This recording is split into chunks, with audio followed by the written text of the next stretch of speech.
On a CBC broadcast in 1940, Grierson stated, "The National Film Board will be the eyes of Canada." This statement is aimed to help Canadians to see Canada as a multicultural country with clearer identifications from all kinds of perspectives of variety nations. After this statement has been announced, Challenge for Change slowly formed in NFB with many original filmmakers. Alanis Abasawin is one of the best-known filmmakers in this program. She uses her own aesthetic and technique to speak for Indigenous people. This short video essay will discover her ideas and techniques, using Kanesatake 270 years of resistance as the example, thinking from production context, thematics, formal innovations, and storytelling strategies to try to understand her work in a better way. This film is produced as a documentary, which was a big trend in that period because filmmakers noticed the importance of telling authentic stories. This film tells about the military siege of Mohawk Reserve near Oka, Quebec in 1990.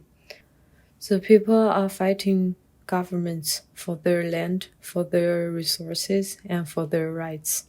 People's rights of owning their land and their human rights are being ignored. The government doesn't keep their promise as well as their responsibilities. Abasawin tries to present the truthful history from the perspective of the Indigenous people rather than the stories polished by the government. In the beginning of the film, Abasawin uses her voice to guide audiences into her film, make us listen and understand what is going on. Her work demystifies notions of disinterested observation in cinema direct by inscribing her presence in the film as narrator and subject, said by Susan Pick.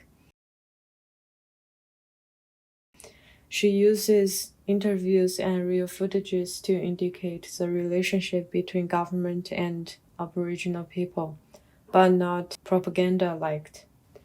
Kahan Tuska and Alan Gabry, being two main interviewees in the film, described the violence conditions at the time.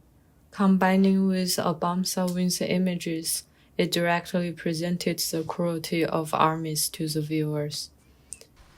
Because we were fighting something without a spirit. There was no thought to it. They were like robots. She uses the voice of God and ideal of oral storytelling to describe the story, but she is also there as a narrator. This technique is a link between her and the event and makes the images more authentic. Her shaking and close-ups on people's reactions, the fighting conditions, thus added more authenticity. In addition, there are many images of nature, which provides the cultural value of the Indigenous people, who sees nature as the main of their tradition. It is an important visual decision for her as an Aboriginal filmmaker, and thus her images become more effective and impressive.